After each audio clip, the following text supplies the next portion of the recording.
Buenas tardes, señoras y señores. Quisiera comenzar, como no puede ser de otra forma,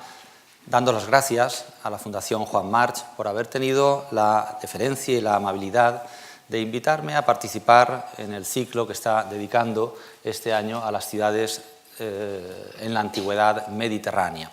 E invitarme a hablarles de un tema que me es muy querido, en el que llevo ya bastantes años trabajando, que es el de la ciudad romana de Cartagonova. Sin duda alguna, una de las grandes metrópolis del Mediterráneo central y occidental, una de las grandes ciudades de la Hispania romana. Para mí es un placer, por lo tanto, estar aquí esta tarde con todos ustedes y les agradezco muy de veras también a todos que hayan venido a escucharme. Como les digo, Cartagena, ubicada en el sureste de la península ibérica, ocupa un lugar central en la nómina de las grandes ciudades del Mediterráneo antiguo. Está ubicada en el extremo quizá más occidental del Mediterráneo, esa inmensa autopista, por así decirlo, que en la antigüedad posibilitó que hombres, personas, ideas, culturas de muy diverso tipo se desplazaran de oriente a occidente y se configurara en torno a las riberas de ese mar un extraordinario crisol de culturas y de civilizaciones. Cartagonova, como ven aquí, se ubica, por lo tanto, en el extremo más occidente de la península del mar Mediterráneo, en las costas orientales de Hispania, como así denominaron a nuestra península los romanos, y fue sin duda alguna, como les digo, uno de los grandes puertos de la antigüedad mediterránea y de la antigüedad hispana. No obstante, a mí me gusta reseñar que la propia ciudad es la sustantivación, por así decirlo, de lo que hoy día definimos los arqueólogos y los historiadores como el proceso o el fenómeno de romanización, que supuso un diálogo intercultural, una serie de vínculos bidireccionales entre Roma, el Estado romano, y los pueblos, las culturas de la Hispania prerromana, dando lugar, como consecuencia de ese diálogo, a la forja de lo que podemos definir una de las realidades más importantes desde el punto de vista material, cultural, político, económico del Imperio romano. La ciudad de Cartagena, como les digo, se enclava en un lugar costero del sureste peninsular que presenta una determinada configuración que la convierte en una ciudad auténticamente geoestratégica. Está enclavada al fondo de una bahía que la convierte en un extraordinario puerto natural, un puerto natural que fue o que debió ser frecuentado al menos ya desde los siglos V, IV a.C. por comunidades ibéricas, por comerciantes griegos, por comerciantes púnicos y que sobre todo destaca por la existencia muy cercana de un distrito minero muy rico, sobre todo en plata, en galenas argentíferas, en plomo, que fue explotado de manera masiva en la antigüedad y que dio a la ciudad, a la urbe, una extraordinaria pujanza. Además, la ciudad tiene una peculiaridad topográfica que ya llamó la atención a los propios autores de la antigüedad. Una peculiaridad topográfica que la convirtió en, como digo, un enclave geoestratégico prácticamente inexpugnable, una suerte de bastión militar que la ha convertido prácticamente hasta nuestros días en un auténtico bastión militar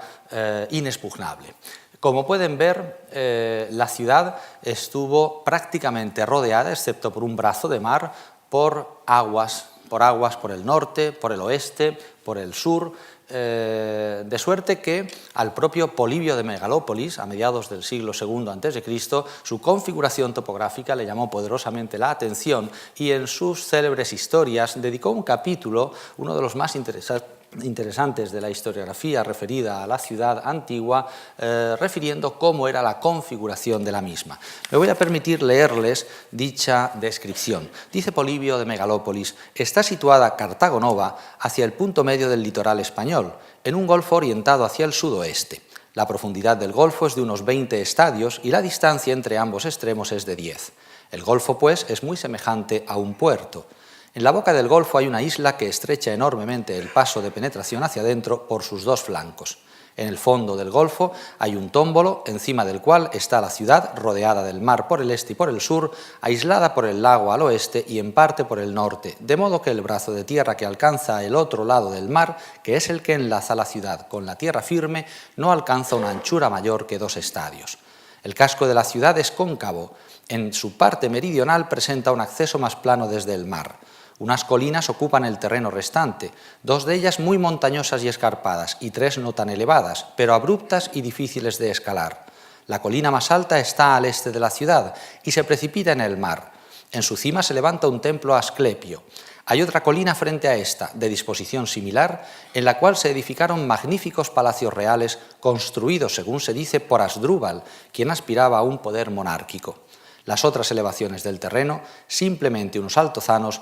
rodean la parte septentrional de la ciudad. De estos 3, el orientado hacia el este se llama el de Éfesto, el que viene a continuación el de Aletes, personaje que, al parecer, obtuvo honores divinos por haber descubierto unas minas de plata. El tercero, de los altozanos, lleva el nombre de Cronos. Como pueden ver, una magnífica descripción de esta singularidad topográfica de la ciudad y de su entorno que la convierten, como digo, en un bastión verdaderamente geoestratégico excepcional. No solo fue Polibio en la antigüedad quien cantó, quien hizo una alabanza a esta posición estratégica de la ciudad y a esta orografía y topografía realmente extraordinaria, sino que con el paso del tiempo otros muchos autores se han dedicado a destacar las características topográficas de la ciudad, siendo quizá un caso relevante el del propio Miguel de Cervantes, quien en el año 1614 en su obra Viaje del Parnaso refiere: con esto poco a poco llegué al puerto, al que los de Cartago dieron nombre, cerrado a todos vientos y encubierto, a cuyo claro y singular renombre se postran cuantos puertos el mar baña, descubre el sol y ha navegado el hombre. Aquí ven claramente ese carácter geoestratégico e inexpugnable de que les hablo. Se trata de un plano de los castillos, fortalezas y baterías de costa que protegían en el siglo XIX la ciudad y que, como pueden ver en función de su disposición, convertían la penetración por la bocana del puerto en una misión prácticamente imposible, lo cual evidencia la importancia que a lo largo de los siglos va a tener la ciudad como base de flotas navales. Aquí les muestro una reconstrucción de lo que debió ser esta ciudad, ubicada en este tómbolo, como así lo describe el propio Polibio,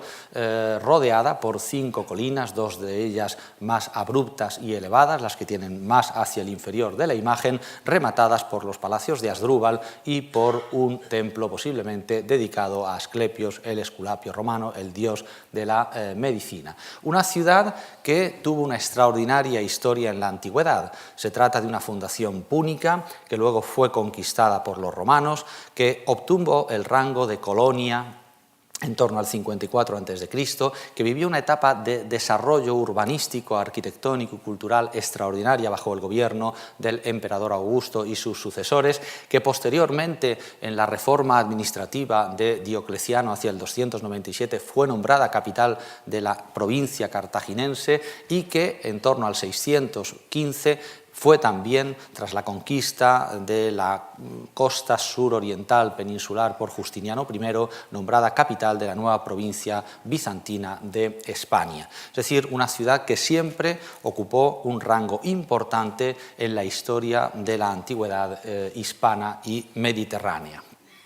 Ha sido también la historia de Cartagena una historia de altibajos y crisis. Realmente, si hay un periodo oscuro, un periodo poco conocido, un periodo en el que la ciudad vivió, por así decirlo, aletargada, este fue el de la Edad Media, volviendo a conocer una etapa verdaderamente importante de desarrollo a partir del Renacimiento. Es fundamental el siglo XVI, las figuras de Carlos I, de Felipe II, que establecen en Cartagena la base de las galeras reales y que le otorgan un papel fundamental como principal base militar en torno a la cual articular la política mediterránea de la monarquía hispánica respecto a Italia y también respecto al papel que la ciudad debía jugar como contención del poderío turco y berberisco. En el siglo XVIII igualmente la ciudad experimentó un desarrollo extraordinario bajo el gobierno ya de los Borbones, cuando fue nombrada capital del departamento marítimo mediterráneo y se construyeron grandes sistemas de fortificación bajo el gobierno de Carlos III, el arsenal militar, cuando se construyó el gran hospital naval del siglo XVIII, etcétera, etcétera. Y a lo largo del XIX y del XX también la ciudad ha vivido a caballo entre altibajos, de manera que podríamos reseñar como hitos significativos de la evolución diacrónica en estas dos centurias en la ciudad, el siglo XIX, cuando la ciudad experimenta, siglo XIX, finales del XIX, inicios del XX, cuando la ciudad, sus astilleros experimentan un gran desarrollo como consecuencia de la necesidad, tras el desastre de Cuba, de volver a construir una flota, una armada, y como consecuencia de la reexplotación de las minas del distrito minero de Cartagena, la Unión Mazarrón, que fue explotado ya en la propia antigüedad y que a lo largo del siglo XX fue extraordinariamente explotado y beneficiado. En la segunda mitad del siglo XX, y esto me interesa mucho referírselo por lo que ahora les voy a contar, la ciudad, sobre todo bajo la tutela del Estado, desarrolló una muy potente industria energética, una industria petroquímica muy importante, una industria de fertilizantes muy importante, también una poderosa industria de construcción naval, pero en los años 80, 90, como consecuencia del proceso de reconversión industrial, todo esto se vino abajo, la industria de muy diversos tipos que existía en la ciudad se vino abajo también la presencia de la Armada, la presencia del Ejército en la ciudad, y comenzó una etapa de colapso, la última gran crisis que ha azotado y que ha vivido la ciudad, que fue una crisis en la que los cartageneros, como les digo, en los años 80 y 90, llegaron a creer realmente y de una forma firme que la ciudad estaba destinada a la amortización, que la ciudad estaba destinada a la desaparición. Se produjo un abandono masivo del casco antiguo de la ciudad, los edificios quedaron prácticamente derruidos, tal y como ven aquí. No les puedo contar como anécdota que en estos años, los años 90, el casco antiguo de la ciudad fue utilizado para rodar películas de guerra, por ejemplo, películas ambientadas en el conflicto del Líbano, en la que determinados edificios literalmente se volaban, se hicieron voladuras para ambientar estas películas, estos films bélicos. Vean a la derecha el estado en que se encontraba el hospital militar construido bajo el reinado de Carlos III, realmente un proceso de crisis y de colapso como jamás se había conocido. Y, sin embargo, entre el año, podríamos decir, 98 y 2012-2013, la ciudad ha conseguido renacer de sus cenizas y ha conseguido convertirse en una ciudad extraordinaria, acogedora, en la que, sobre todo, se ha sabido potenciar y valorar un recurso que estaba ahí y que los cartageneros han sabido entender que era lo que podía llevarles a tener una proyección de futuro. Me estoy refiriendo al patrimonio cultural, al patrimonio histórico y también, como no, al patrimonio arqueológico. Algo de lo que los propios cartageneros se han sentido orgullosos, se han sentido herederos de toda una herencia, de toda una serie de testimonios que se percataron que eran importantes de conservar, que eran importantes de poner en valor y que, además, podían contribuir a la regeneración urbana, a la regeneración social, a la regeneración cultural y, por supuesto, a la proyección turística y económica de la ciudad. Esta es una imagen relativamente reciente, tomada desde una de las colinas que flanquean la ciudad, esa ciudad repristinada, reformada, totalmente restaurada, donde el patrimonio cultural ha adquirido un notabilísimo protagonismo. Así, por ejemplo, se ha realizado una política de restauración, puesta en valor, conservación de toda la arquitectura ecléctica, modernista que se construye a finales del XIX, sobre todo inicios del XX, protagonizada por arquitectos tan relevantes como Víctor Beltrí, una arquitectura, digamos, de importancia local, provincial, pero que realmente ha conseguido hoy día dar a la ciudad un tono excepcional. Se ha cometido una política de restauración, de rehabilitación de todas las grandes cintas defensivas, sobre todo la del 18, que fortificaban la ciudad. Vean aquí aquí diversas imágenes de la muralla mandada a construir en el siglo XVIII por el rey Carlos III.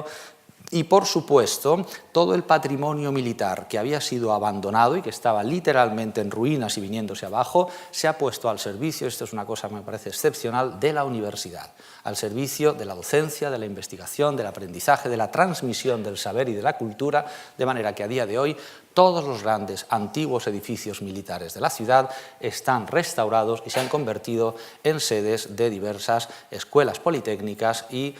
facultades que configuran la también reciente Universidad Politécnica de Cartagena, que saben que se desgajó hace apenas 12 años de la Universidad de Murcia. Aquí ven diversos cuarteles y diversas instalaciones militares hoy día totalmente restauradas y utilizadas como diferentes sedes de la Universidad Politécnica. Y en todo este contexto del que le estoy hablando, en estos últimos 10, 12, 15 años, ha sido fundamental, a mi juicio y a mi entender, la incardinación de la arqueología y del patrimonio arqueológico en este proyecto. Este proyecto se ha visto arrastrado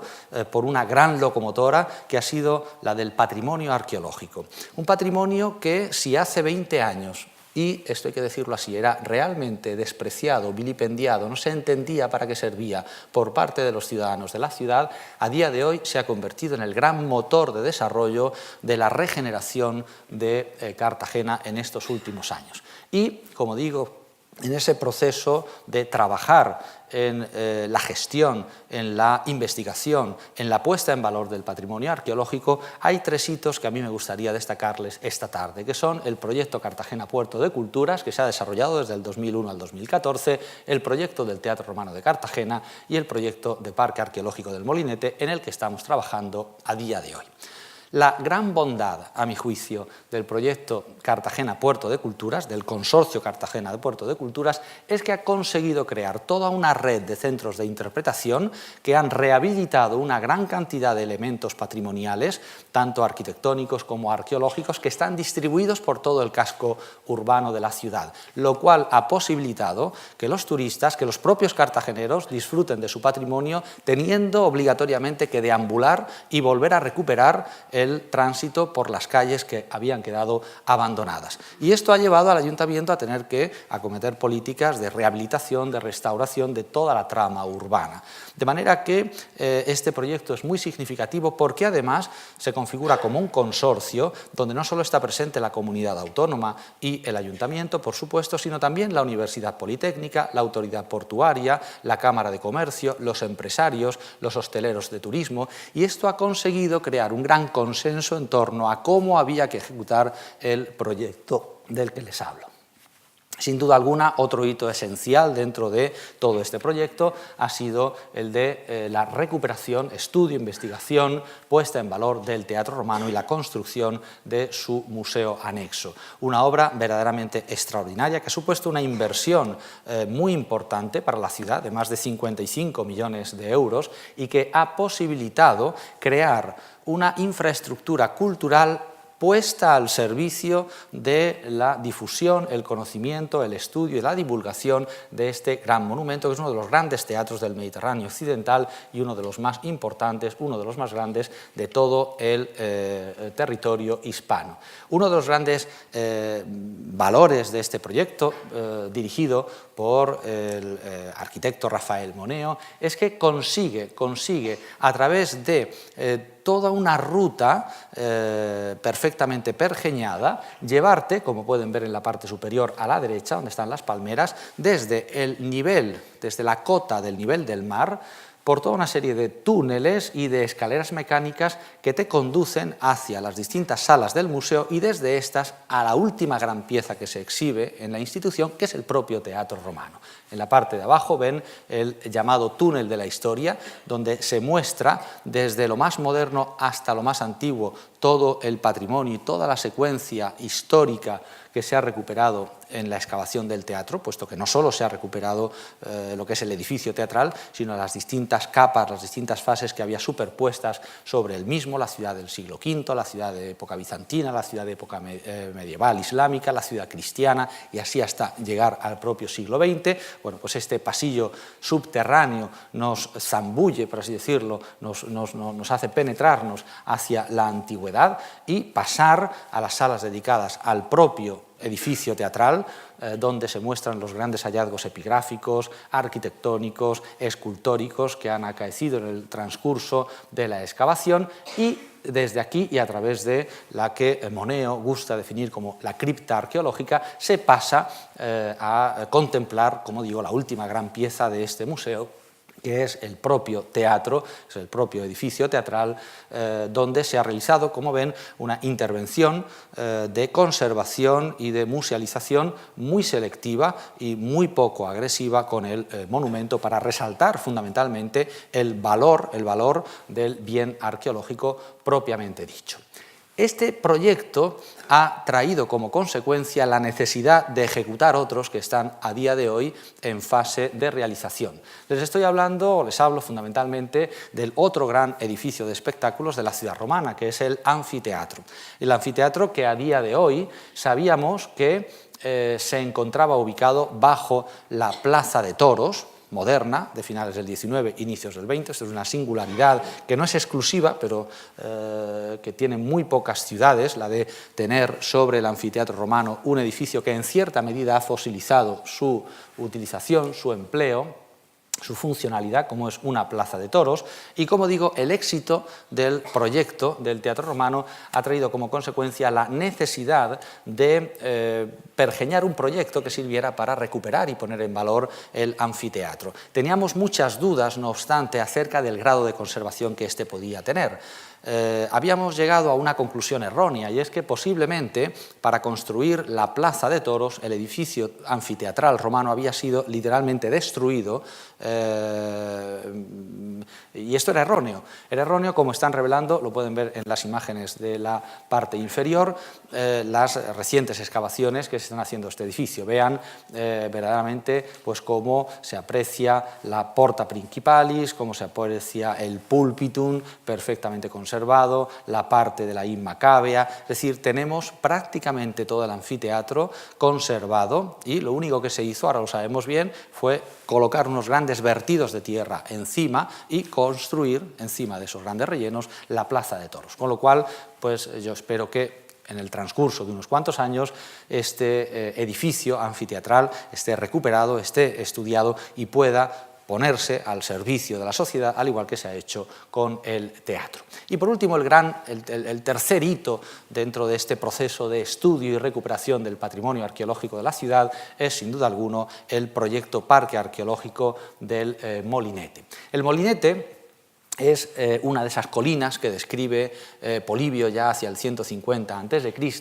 y que ha sido siempre un elemento configurador de la orografía y de la topografía urbana de Cartagena. Este es el aspecto que mostraba el Molinete y su entorno inmediato en torno al año 2008, antes de comenzar el proyecto. Y es un enclave del que conocíamos ya, al menos desde el siglo XVIII y XIX, la extraordinaria riqueza y potencia arqueológica que poseía. De suerte que el ayuntamiento, finalmente en el año 2001, decidió elaborar un plan especial de reforma interior, el PERI del Molinete, que establecía que esta colina y toda su ladera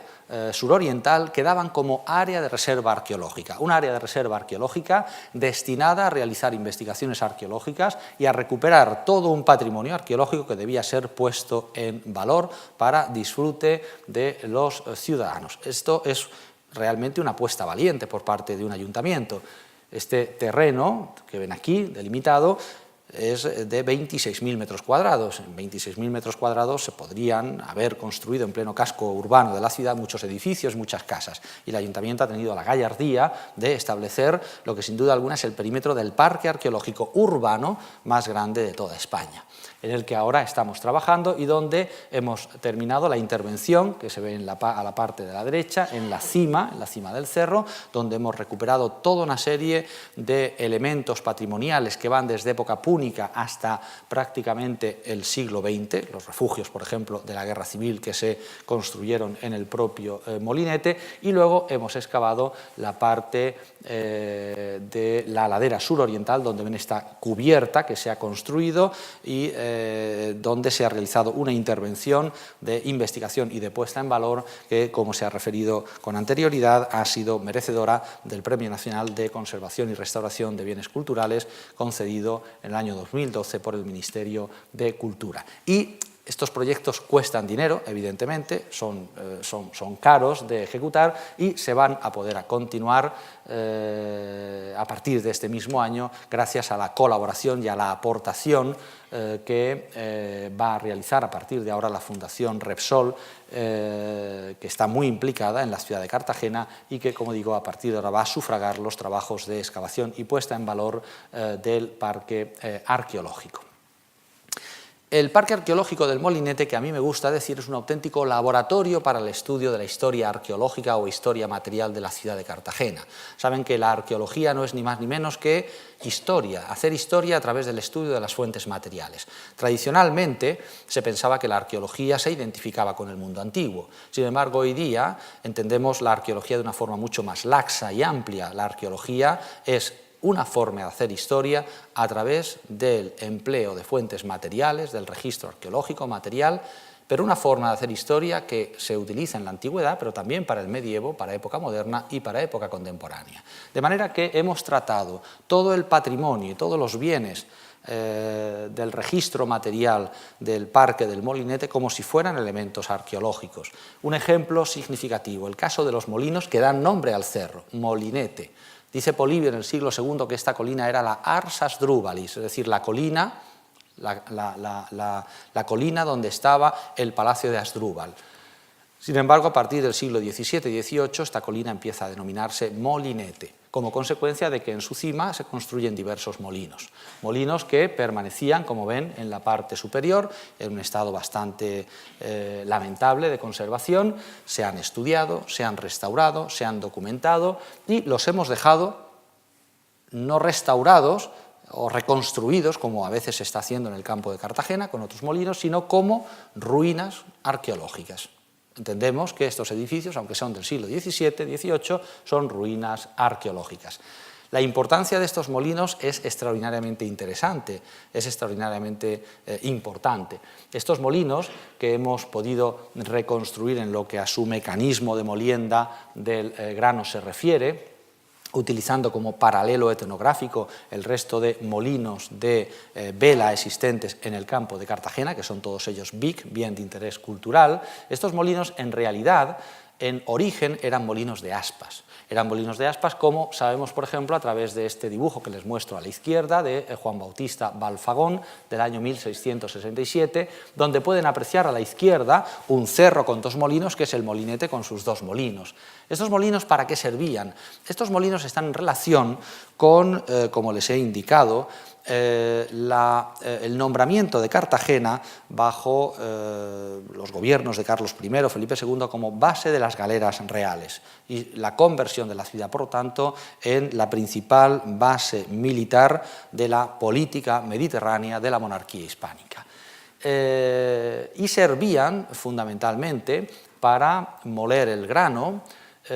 y elaborar harinas, con las cuales luego en los hornos que existían en torno al puerto elaborar el bizcocho que debía ser utilizado para ser embarcado en las galeras, en los barcos, bizcocho que servía para la alimentación de la marinería embarcada en dichos barcos. Curiosamente, en el transcurso de las excavaciones que estamos realizando en el molinete hemos podido encontrar, lo ven a la derecha, arriba y abajo, restos de algunos de estos molinos, de estas grandes taonas que llegan a tener hasta 3 metros y medio de diámetro y que nos están hablando para esta época de una extraordinaria producción industrializada que tiene fundamentalmente como objetivo la proveeduría real, es decir,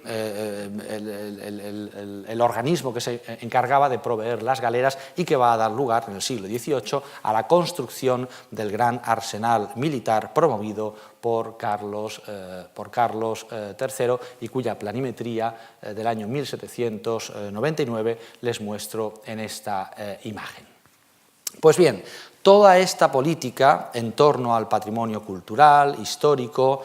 arqueológico, ha promovido la regeneración en el transcurso, digamos, de 15 años de la ciudad y su conversión en una ciudad moderna, en una ciudad verdaderamente espléndida, donde por doquier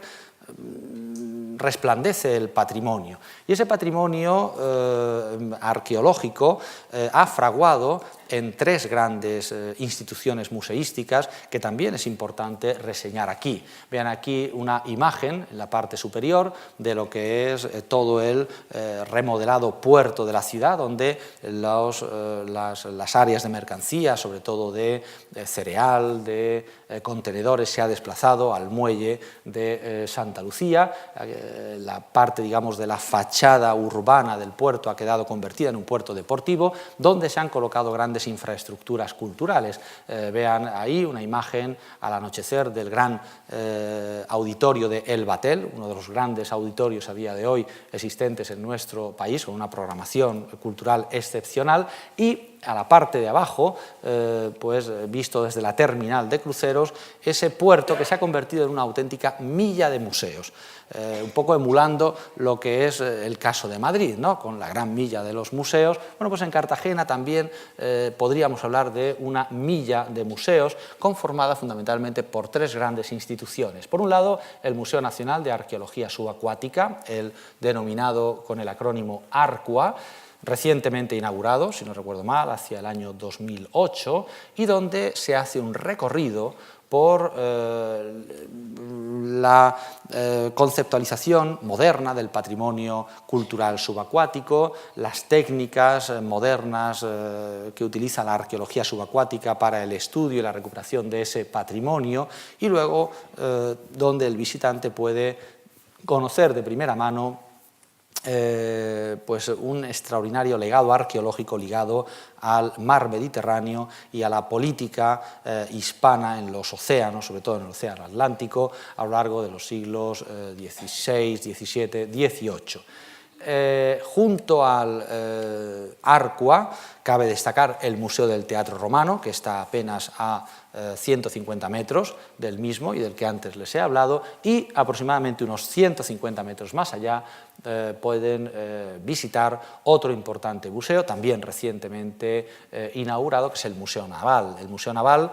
que está ubicado en el antiguo cuartel de instrucción de marinería, en el CIM, y donde, como pieza estrella, pues recientemente, esta sala que les muestro abajo fue inaugurada por el príncipe Felipe apenas hace 5 meses, como digo, se ha puesto en valor una pieza que a mí me gusta decir, es una pieza realmente arqueológica, una pieza de finales del siglo XIX, que es referente en la ciudad de Cartagena, pero que es un referente de la ingeniería naval mundial, que es el primer submarino que se construye, el submarino Isaac Peral, que fue construido entre los años 1887 y 88 y que ha sido restaurado y que se exhibe a día de hoy en una de las salas de este museo naval, que es un museo de tecnología naval, pero que en cierta medida, y puesto que básica y esencialmente se ocupa de aspectos materiales de lo que es el mundo marítimo, pues en cierta medida, como digo, podría ser considerado como un auténtico museo arqueológico que hace un recorrido por la historia de la navegación desde sus orígenes hasta el propio siglo XX. Como les decía, la ciudad de Cartago Nova o la ciudad de Cartagena tiene una posición geoestratégica privilegiada en el sureste peninsular y una posición que le confiere el relieve y los elementos físicos circundantes realmente excepcional. Es el puerto natural por excelencia del Mediterráneo occidental. Posiblemente esa península que nos describe también Polibio hacia el 150 a.C. pudo estar poblada, esto lo sabemos bien a través del registro arqueológico, por comunidades ibéricas a lo largo de los siglos IV, III a.C. Comunidades ibéricas que sabemos perfectamente mantuvieron contactos comerciales con griegos, con cartagineses, con púnicos, y esto determinó que estos, sobre todo los púnicos, se percataran de las posibilidades que sobre todo la explotación de las cercanas minas de plata tenían. De manera que cuando a finales del siglo III se emprende la gran empresa por parte de la dinastía de los Barca de Cartago, comandados por Aníbal, de crear un gran protectorado político-militar en el sureste y mediodía peninsular, los Barca optan por establecer la capitalidad de ese protectorado militar en este punto geoestratégico, un punto muy cercano a través de rutas de cabotaje, como ven a la derecha, a la isla de Ibiza, otro de los grandes puertos púnicos de la época, Ebusus, y cerca de la propia capital norteafricana, Cartago. Es significativo que a la propia ciudad se le da el nombre de la patria, es decir, la Nueva Cartago, la Cart Hadash, que se convierte pronto en una ciudad de corte y naturaleza helenística verdaderamente impresionante, con una arquitectura que debió sobrepasar, que debió sorprender no solo a los propios lugareños, a las poblaciones autóctonas, indígenas, a los íberos del lugar, sino que debió sorprender, ahora lo veremos, a los propios romanos que la conquistan en el año 209 a.C. Como digo, la ciudad es fundada en torno al 229-227 a.C. sobre los restos o sobre la existencia de una realidad urbana anterior que conocemos realmente mal, pero que la arqueología nos revela que existió. Ven aquí un gran muro de aterrazamiento de la ciudad púnica, construida, como ven, con grandes sillares de arenisca, almohadillados, unas obras de ingeniería verdaderamente extraordinarias, y bien a la parte de abajo el zócalo, posiblemente de una especie de cabaña semicircular correspondiente a la primera mitad del siglo III a.C. y por lo tanto posiblemente correspondiente a este poblado ibérico que existió en este lugar. Posiblemente la fundación no fue una fundación que supuso la destrucción del poblado precedente, no tenemos niveles de destrucción o de incendio de este poblado precedente, sino que debió haber un auténtico desmantelamiento admitido por los propios lugareños de la ciudad para la construcción de la nueva ciudad. De hecho, el profesor González Wagner ha propugnado recientemente que posiblemente quizá hubo un pacto, una alianza entre la comunidad ibérica preexistente y los púnicos recién llegados para la conformación de esta importantísima nueva ciudad de la que realmente conocemos poco. Son muchos los hallazgos diseminados que por el casco urbano, por el casco antiguo de la ciudad tenemos, correspondientes a época púnica, pero en realidad, básica y esencialmente, lo que sabemos es que la ciudad debió ser potentemente fortificada. Hay que pensar que la fundación acontece en el contexto de la Segunda Guerra o el desarrollo, buena parte del desarrollo de la ciudad púnica acontece en el contexto de la Segunda Guerra Púnica, que enfrentó a las dos grandes potencias del Mediterráneo en la época, a Cartago y a Roma, y sabemos además que, como muestran estas líneas, creo que son azules, discontinuas, que se construyeron grandes muros de aterrazamiento que sirvieron para ordenar el solar urbano, para aterrazarlo y para en esas terrazas construir edificaciones de muy variada naturaleza. Sabemos también, a través de la descripción de Polibio, que en esas colinas, numeradas como la 2, la 3, la 4 y la 5, debió haber posibles santuarios de los que el propio Polibio nos transmite las deidades, los nombres de las divinidades a las que estaban dedicados, y en el molinete, esa elevación orográfica que tienen ustedes marcado con el 1, debía estar la regia, es decir, estaban los palacios reales, de los que Polibio dice que se habían construido magníficos palacios reales erigidos por Asdrúbal cuando afectaba la monarquía, es decir, cuando quería ser nombrado posiblemente caudillo, monarca, rey de todas las comunidades ibéricas del sureste y mediodía peninsular. En el transcurso de nuestras excavaciones, en la cima de esta Ars Asdrúbalis, de este cerro del Molinete, lamentablemente no hemos encontrado resto alguno de este palacio del que nos habla Polibio. ¿Esto quiere decir que no existió? Ni mucho menos. Posiblemente existió, pero está literalmente arrasado. Hay que tener en cuenta que el cerro del Molinete fue intensamente poblado, intensamente reurbanizado durante los siglos XVII, XVIII, XIX y XX. De manera que muy probablemente en el transcurso de las obras de construcción de las casas y palacetes de esta época, pues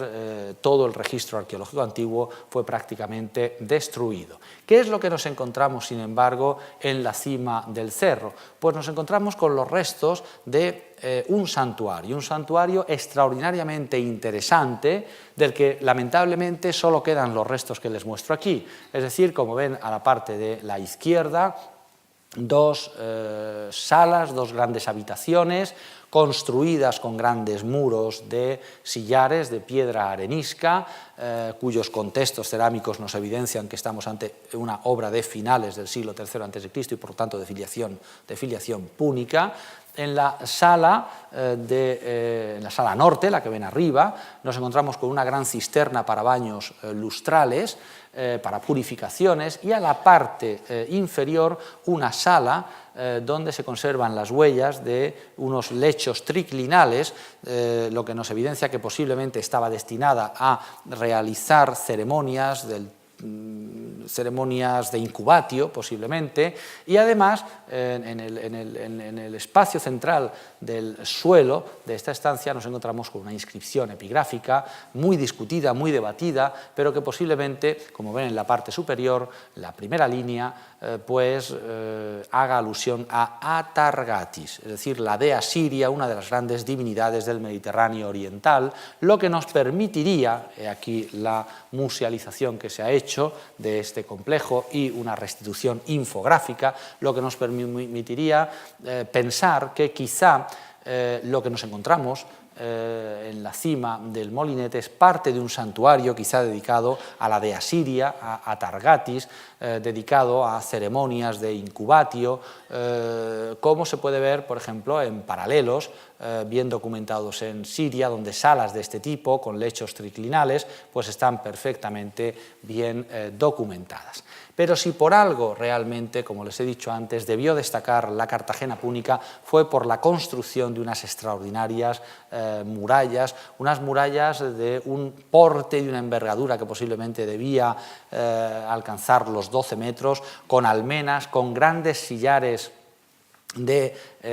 roca arenisca, algunos de ellos de hasta 2 metros de longitud y un metro de altura, que conforman una obra de ingeniería de naturaleza helenística verdaderamente extraordinaria y que debía conformar pues, un auténtico parapeto insalvable para cualquier atacante que quisiera penetrar en la ciudad. Piensen ustedes en el impacto que este tipo de arquitectura debió causar en los conquistadores romanos, el general Publio Cornelio Escipión, cuando llega a la ciudad en el 209 a.C. Eran grandes generales romanos, pero que venían de una ciudad que en esta época, a finales del III, estaba construida de barro, de madera y de terracota, y se encuentran con una ciudad helenística construida en piedra, revocada, es decir, el impacto debió ser verdaderamente extraordinario. Y además, a partir de este momento, se inicia la explotación de las cercanas canteras de arenisca de la moderna localidad de Canteras, a aproximadamente 1,5 kilómetros de la propia Cartagena, y que constituyen más de 1,5 kilómetros de frente, de una belleza y de una singularidad extraordinaria, como pueden ver en esta fotografía aérea. Este sería quizá uno de los grandes proyectos, yo creo que bonitos, de acometer en Cartagena, el estudio que estamos haciendo y la puesta en valor de este gran frente de canteras, que es el que ha suministrado la piedra a lo largo de siglos y siglos, milenios, a los constructores de los distintos edificios que se han levantado en la ciudad. Aquí les muestro una recreación realizada hace unos años por la Fundación Integra de lo que debió ser el ataque romano de 209-208 a.C. a esta muralla. Un ataque que no pudo con la muralla. De hecho, los romanos tuvieron que acceder a una treta que consistió en, mientras atacaban este frente, que era realmente inexpugnable, aún utilizando toda la maquinaria bélica que ven recreada en la infografía, tuvieron que entretener, por así decirlo, a la guarnición púnica que estaba en este frente oriental de la muralla y penetrar, aprovechando la bajada del nivel del estero, de la laguna que delimitaba por el norte la ciudad, penetrar por esa zona y atacar el flanco norte de la ciudad, que estaba mucho menos protegido. En diversos puntos de la ciudad hemos encontrado restos arqueológicos que nos están evidenciando pues,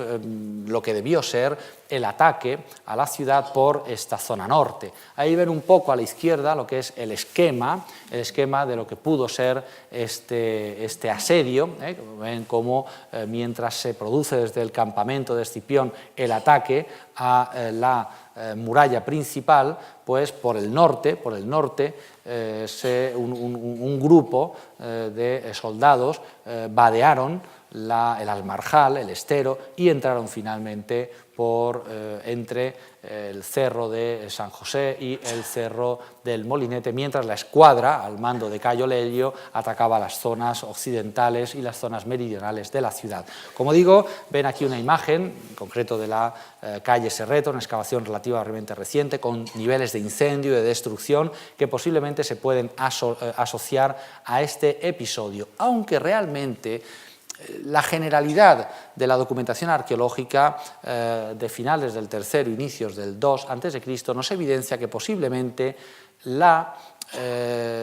ciudad no fue literalmente destruida, la ciudad no fue literalmente arrasada. La ciudad era extraordinariamente importante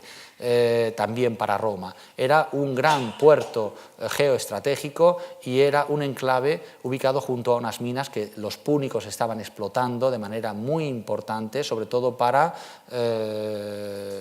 elaborar, fabricar moneda con que pagar a sus tropas en el marco de la Segunda Guerra Púnica. Y estos intereses eran los mismos, en definitiva, que los de Roma. Por lo tanto, Roma no arrasó la ciudad, sino que la conquistó, la hizo suya, y es muy posible que la propia población de origen oriental, la propia población mediterránea que existía en la ciudad, como ahora veremos, fuera integrada en la nueva urbe romana. Esta supuesta clemencia de los romanos y esta clemencia de Escipión ha sido un tema muy querido luego por la literatura, por el arte, y ha dado lugar a todo género de obras de arte, como por ejemplo pues este cuadro que les pongo, llamado precisamente así, La clemencia de Escipión, conservado en el Museo Pushkin de Moscú. A partir de este momento, Cartagena empieza a tener unas relaciones comerciales con el Mediterráneo verdaderamente extraordinarias. Por eso, definirla y catalogarla como una gran metrópoli mediterránea. Vean aquí, les pongo diferentes contextos cerámicos procedentes de la ciudad que evidencian los vínculos mercantiles, comerciales, que a partir del 2 a.C. tuvo con las regiones más orientales del Mediterráneo, con, por ejemplo, el puerto franco de la isla de Delos, pero también con puertos como pudieron ser los de Puteoli, como pudo ser el de Puteoli en la fachada tirrénica de la península itálica. Y es el comercio, es la posibilidad de establecer importantes relaciones comerciales e intercambios entre las diversas regiones del Mediterráneo y la península ibérica a través de Cartago Nova lo que realmente da la dimensión mediterránea a este importante puerto. Un puerto del que en época augustea Estrabón llegó a decir que era la gran puerta de entrada de las mercancías romanas a la península ibérica y la gran puerta de salida de los productos hispanos hacia Roma. Piensen, por ejemplo, que el monte Testaccio de Roma no es ni más ni menos que una acumulación de más de 50 millones de ánforas procedentes de la Bética y que llegaban desde la actual Andalucía a Roma cargadas de aceite. Vean, para ilustrarles nuevamente esa dimensión mediterránea de la ciudad, la distribución de lingotes de plomo de la ciudad entre los siglos V a.C. a época de Augusto. Es decir, es una difusión que abarca, como ven, todo el Mediterráneo occidental, todo el Mediterráneo oriental y que incluso llega a la propia zona del Egeo, a la propia zona del Mediterráneo oriental. Y todos estos vínculos, todas estas estrechas relaciones con el Mediterráneo central y sobre todo oriental permitieron que la ciudad se convirtiera en una urbe cosmopolita, en una urbe donde vivían mercaderes, comerciantes, gentes que posiblemente tenían un elevado grado cultural, gentes de muy diversas procedencias, que junto a sus mercancías, junto a los productos con que comerciaban, vinieron con sus propias tradiciones, con sus propias formas de cultura, con sus propias ideas y con su propia religión. Antes veíamos en esta imagen pues, elementos a la derecha de lo que son vajillas netamente itálicas, es decir, cuando los itálicos, cuando los romanos arriban al puerto, arriban también con lo que son las formas, los usos propios que utilizan para comer, con la vajilla que les es propia y característica. Y también arriban con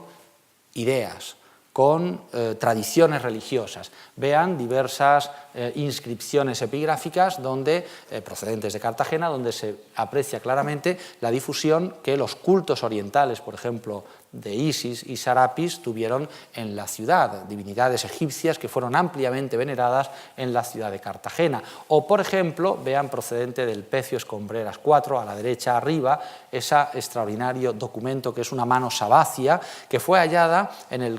junto al cargamento de la segunda mitad del siglo I después de Cristo, del cargamento del navío, y que está evidenciando esa transferencia de cultos orientales, en este caso a sabacios,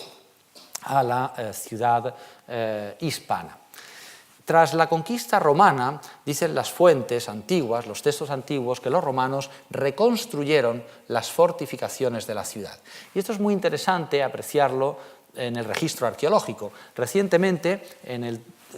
devenir de la excavación de la cima del Cerro del Molinete, vean a la derecha los restos del santuario de Atargatis del que les hablaba antes. Como digo, en el transcurso de estas excavaciones hemos podido documentar este tramo de muralla cuyos contextos cerámicos asociados evidencian que es de aproximadamente mediados del 2 a.C., digamos en torno al 150 a.C.,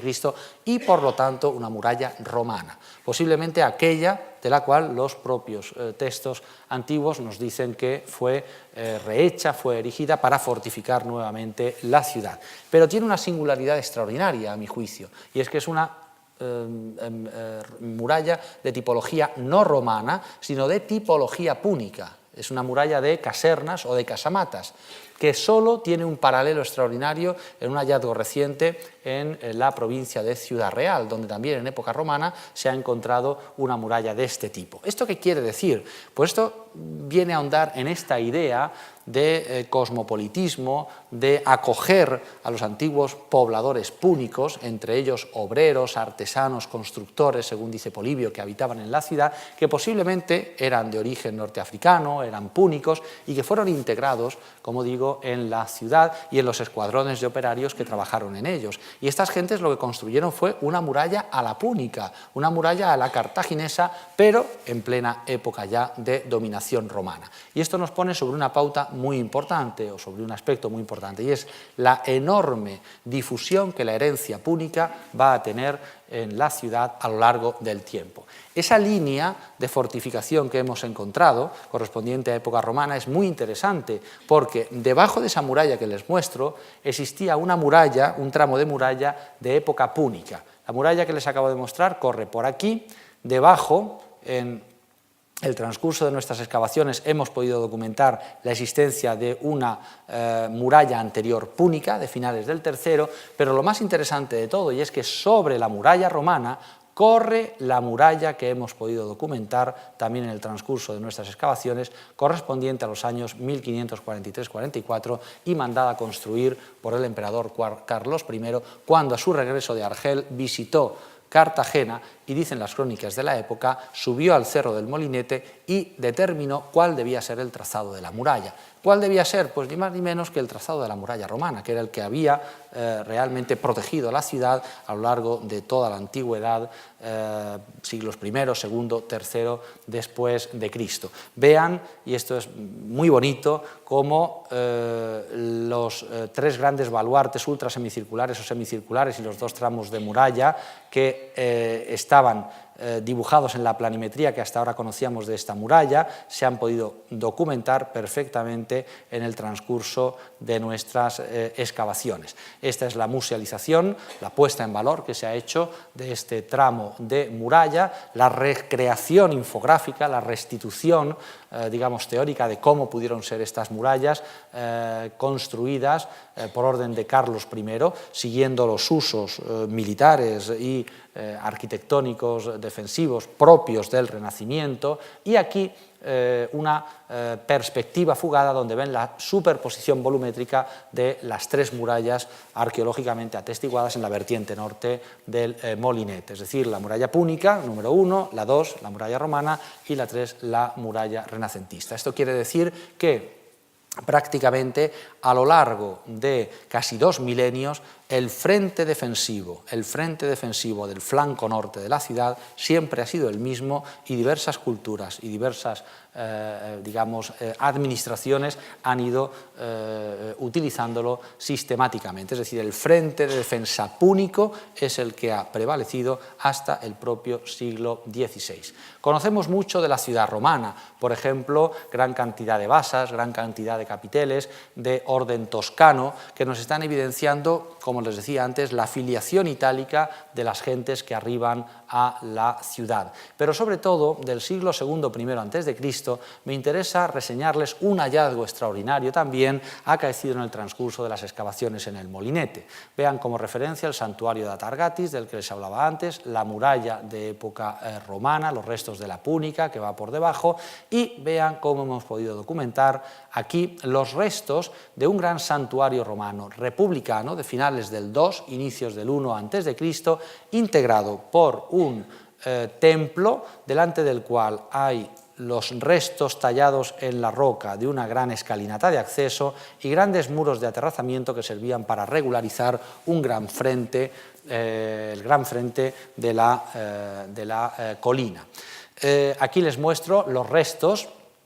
del podio del templo romano, como ven, amortizando en parte los restos del santuario anterior púnico de Atargatis. Aquí les muestro una reconstrucción de cómo pudo ser este templo, que debió ser un templo en función de los elementos arquitectónicos que hemos recuperado, un templo toscano antiguo, como digo, de fines del 2, inicios del 1 a.C. Ven aquí la plataforma de cimentación del edificio y lo único que queda del podio construido con piedra andesita. Aquí les muestro los recortes en la roca de esa escalinata monumental de acceso que conducía hasta la parte superior de la cima con este templo, que hemos musealizado de esta forma, que no es una forma, bueno, una musealización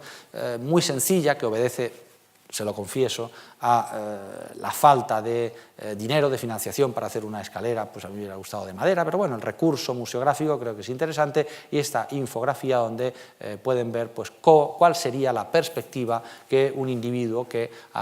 digamos, a lo largo del siglo I a.C. subiera por esta escalinata hacia el templo, tendría, con el templo en la cima, perdón, y con el templo de Atargatis en este flanco. Aquí les muestro los muros de que hablaba antes, los muros que servían para regularizar todo el frente suroriental del cerro, y aquí una reconstrucción volumétrica, hipotética, de lo que pudo ser esta Ars, esta Acrópolis de Cartagena en el siglo I a.C., con este sistema de aterrazamiento, la gran escalinata que daba acceso, que conducía al templo propiamente dicho. Esto es muy interesante porque nos está permitiendo ahondar en un aspecto que pocas veces hemos tenido ocasión de analizar en las ciudades de Hispania, y es el de las perspectivas que desde el mar se tenía de la ciudad. Los griegos, los romanos, tenían perspectivas de la tierra firme desde el mar. El profesor Rodríguez Adrados gusta mucho decir que los griegos veían la tierra desde el mar. Bueno, pues efectivamente en el caso de Cartagena esto es así. Estamos ante, en el siglo I a.C., la gran capital de Hispania, posiblemente una de las co-capitales junto con Tárraco de la provincia o de las provincias de Hispania, y seguramente este santuario se construye con la intención de crear un auténtico símbolo de lo que significaba la presencia de Roma en el territorio hispano, digamos, recién conquistado. Vean aquí vean el derrotero de Tofiño, donde se hace alusión a cómo era la forma de penetrar al puerto de Cartagena en el siglo XVIII, pero a buen seguro esta era la misma que se utilizaba para entrar al puerto en época romana. El puerto de Cartagena es peligroso porque en la parte de la bocana, justo en este punto, tiene una gran elevación que no se ve apenas, que no sobresale el agua, que es la denominada laja, y que llevó a pique a muchísimos barcos en la antigüedad. De manera que se podía entrar por el canal oriental o sobre todo por el canal occidental al interior del puerto. Y cuando uno penetraba, siguiendo la línea de derrota por el canal oriental,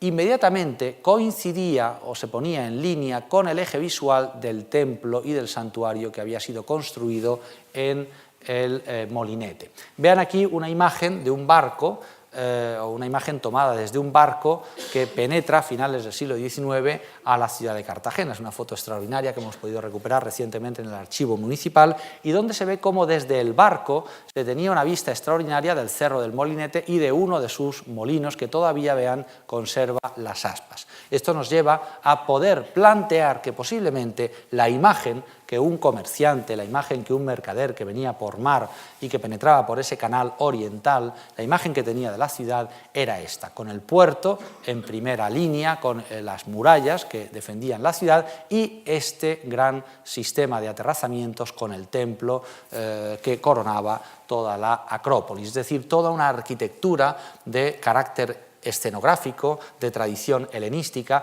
que está hablando de la circulación de esos modelos orientales a lo largo de todo el Mediterráneo y su implantación en el extremo occidente por obra y gracia primero de púnicos y después de romanos. De hecho,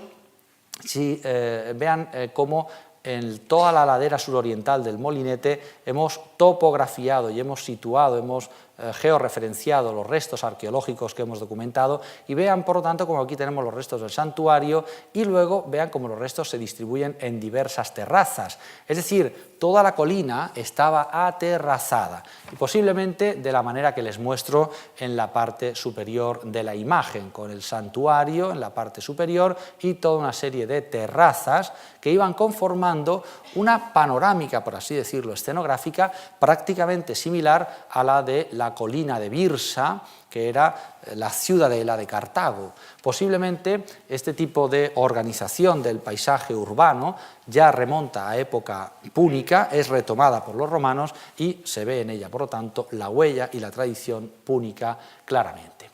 La ciudad de Cartagonova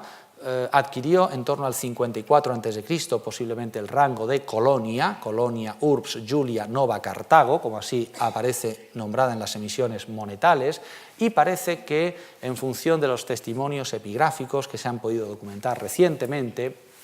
este proceso pudo estar ligado a la presencia en Hispania de la figura del gran Pompeyo Magno. Posiblemente la colonia no sea una fundación cesariana o augustea, como a veces se ha dicho, sino una fundación pompeyana. Pompeyo luchaba en estos momentos contra César y es posible que la visita de César a la ciudad de la que nos hablan las fuentes fuera precisamente para controlar y para poder averiguar cuál era el grado de sumisión y de lealtad que una vez terminada la guerra tenían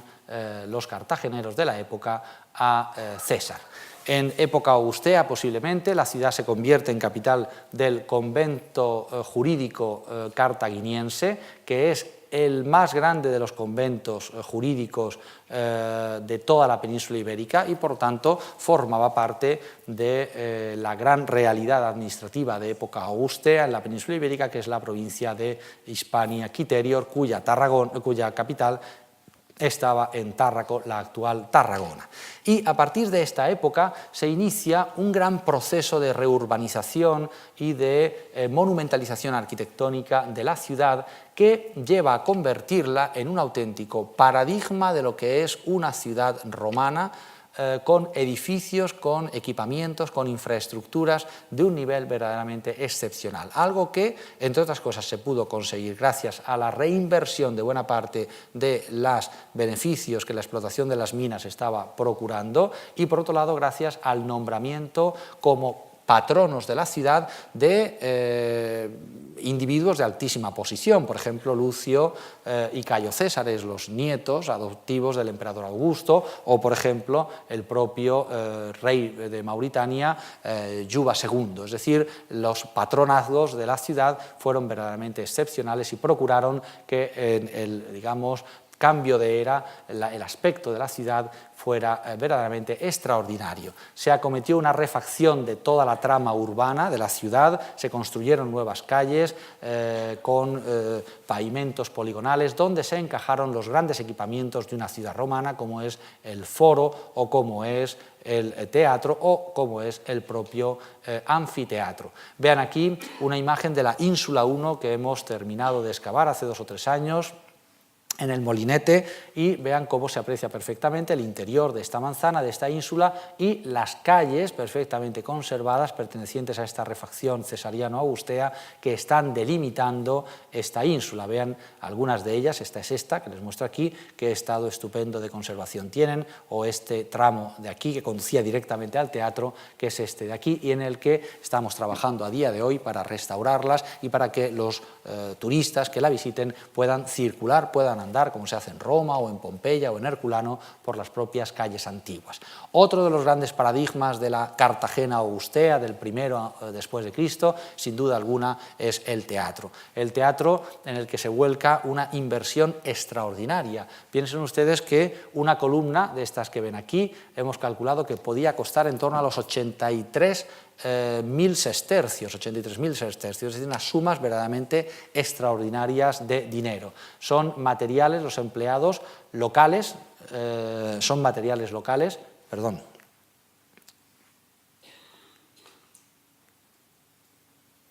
A ver qué... materiales locales, como es el travertino local, pero se importan gran cantidad de mármoles procedentes de Italia, de Carrara, fundamentalmente para hacer los entablamentos, para hacer los capiteles, para hacer las basas, y el edificio literalmente está dedicado, como nos indica la propia epigrafía, a los hijos o nietos adoptivos de Augusto, a Cayo y a Lucio César. Este edificio teatral es un auténtico despliegue de lo que es un gran edificio romano, un gran edificio teatral romano, pero servía realmente sobre todo para, o como elemento que vehiculaba la difusión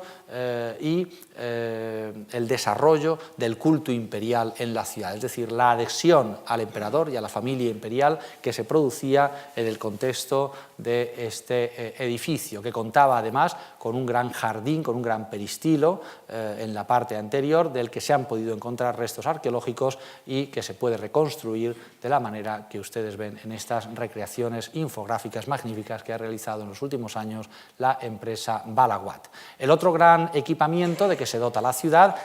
en la parte al pie de la colina del Molinete, es el foro. El foro es el centro cívico, el centro religioso, el centro administrativo, el centro político de la ciudad, y es mal conocido en realidad. Solo conocemos el gran muro de contención que permitía acceder desde la terraza inferior a la terraza superior. Este muro que les muestro sería este, que aparece aquí, con las dos grandes escalinatas laterales que ven aquí, una escalinata y otra acá, y también se ha podido documentar el edificio de la curia, que es este que sobresale aquí, con una altura prácticamente igual a la del templo que debía presidir todo el conjunto, que posiblemente era un templo dedicado al emperador Augusto, según se desprende de las representaciones del mismo en las monedas. Este edificio de la curia era un edificio que tenía una parte que servía para que los ciudadanos asistieran a las reuniones de la asamblea o senado local, que era el que gobernaba la ciudad, y luego un lugar o una zona donde se colocaban las sillas distribuidas en hiladas, donde se sentaban los senadores, y de este punto exactamente procede esta estatua, una estatua que posiblemente sea la del emperador, velado a la manera de un pontífex, de un sacerdote, que sin duda alguna presidía las sesiones. Es el valor de la imagen, el enorme valor que la imagen tuvo en época romana y que aún hoy día sigue perpetuándose, como romanos que somos todavía, en nuestra sociedad actual. Cuando entramos a un edificio administrativo nos encontramos con la imagen del jefe del Estado. En realidad estamos ante usos y prácticas que remontan al menos a esta época. Para ir ya rematando, pues les muestro ahora los resultados también correspondientes a esta época del siglo I después de Cristo en la parte inferior de la ladera suroriental del Molinete, donde hemos encontrado esta ínsula que les mostraba antes a propósito de las calles, pero ahora les voy a hablar del interior. Y en el interior hemos encontrado dos edificios realmente extraordinarios. Un complejo que posiblemente se puede identificar con una asociación o corporación de mercaderes, y otro complejo que es un complejo termal. El primero de ellos es un complejo organizado en torno a un atrio y con 4 grandes aulas hipóstilas al este y al oeste, tal y como ven aquí, con un orden que combina las basas ático-romanas con basas toscanas, y que por lo tanto se puede fechar posiblemente entre los años, digamos, 30, 20 antes de Cristo, en lo que a su construcción se refiere. Este es un edificio, ahora veremos alguna imagen más, que destaca por su extraordinario estado de conservación. Algunas de las paredes, algunos de los paramentos, conservan hasta 4 y 5 metros de altura, o incluso conservamos, vean, todo este tramo de una escalera que permitía el acceso al segundo piso. Es un edificio que hemos reconstruido posiblemente como una banquet house, es decir, como un edificio dedicado a la celebración de banquetes convivales. Desde el punto de vista tipológico, desde el punto de vista arquitectónico, creo que se puede interpretar así, tal y como hemos realizado en esta restitución, donde pueden apreciar cómo en el interior de estas aulas hemos dispuesto toda una serie de clinai, de lechos, donde se celebrarían actividades convivales bien conocidas en el mundo romano. ¿Qué tipo de institución, qué tipo de organismo, qué tipo de asociación podía celebrar este tipo de actividad en este edificio? Bien, pues al oriente de la calle que delimita este edificio, por el este, hemos encontrado, o estamos ahora excavando, esto es una novedad, estamos excavando una nueva ínsula, la ínsula 2, de donde procede, o donde se está configurando una especie de área sacra, con los restos de un podio, es decir, con un templo, y de donde procede posiblemente esta inscripción epigráfica que habla de que un tal Titus Hermes o Hermesius dedica algo, no se sabe qué, está perdido, a Sarapis e Isis. Y esto nos evidencia que posiblemente estamos ante los restos de un Serapeion o un Iseion, es decir, un templo dedicado a Isis, a Sarapis o a ambas divinidades a la vez. Y que, por tanto, quizá estemos en una situación similar a como, por ejemplo, ocurría en el santuario de Serapis de Ostia, donde, flanqueando el edificio de culto, estaban los denominados Casellato dei Triclini y el edificio de Baco y Ariadna, que eran edificios para la realización de banquetes convivales en honor de esta divinidad. De manera que posiblemente este edificio de Cartagena puede interpretarse como un edificio de banquetes convivales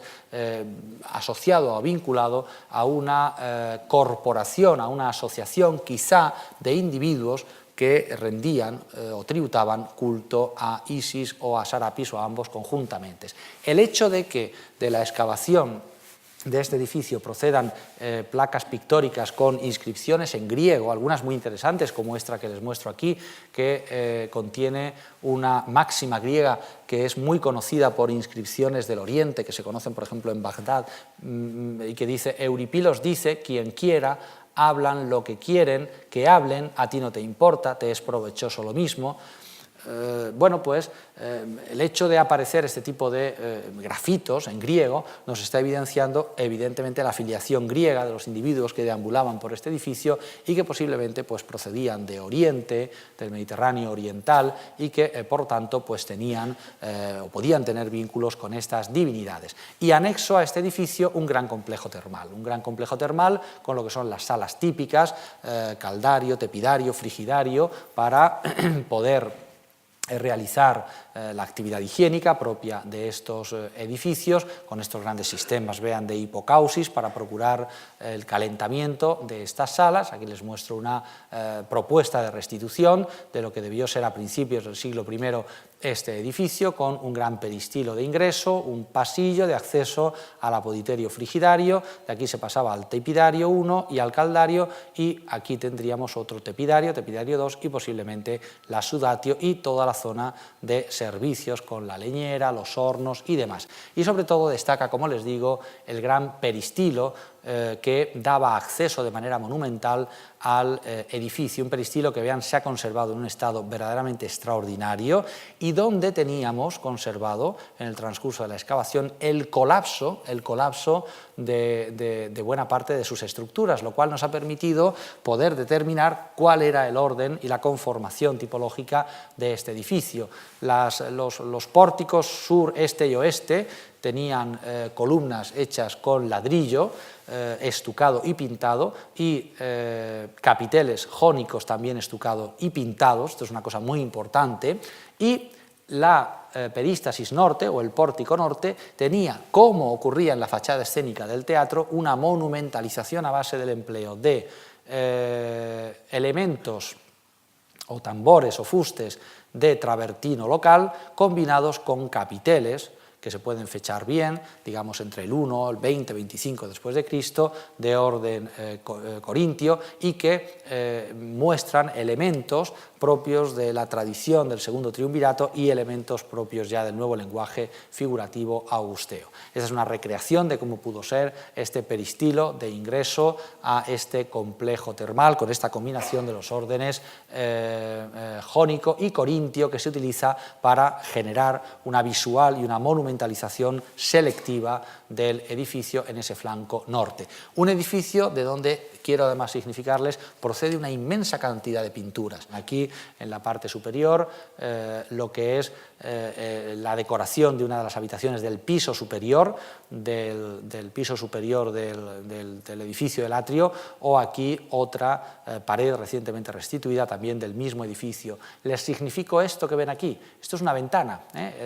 La propia pintura determinaba la existencia de una ventana en este punto, y además en el transcurso de la excavación documentamos hasta un total de 12 cristales de lápiz specularis del que se explotaba en las minas de Segóbriga, a 100 kilómetros al sur. La ciudad se vio, digamos, mermada por una crisis realmente importante ya desde finales del siglo II y a lo largo del tercero, cuarto después de Cristo. ¿Qué ocurrió? Es un misterio. Posiblemente se agotaron las bases económicas de la ciudad, buena parte de la población se retiró de la misma, e incluso recientemente hemos podido documentar enormes colapsos de edificios públicos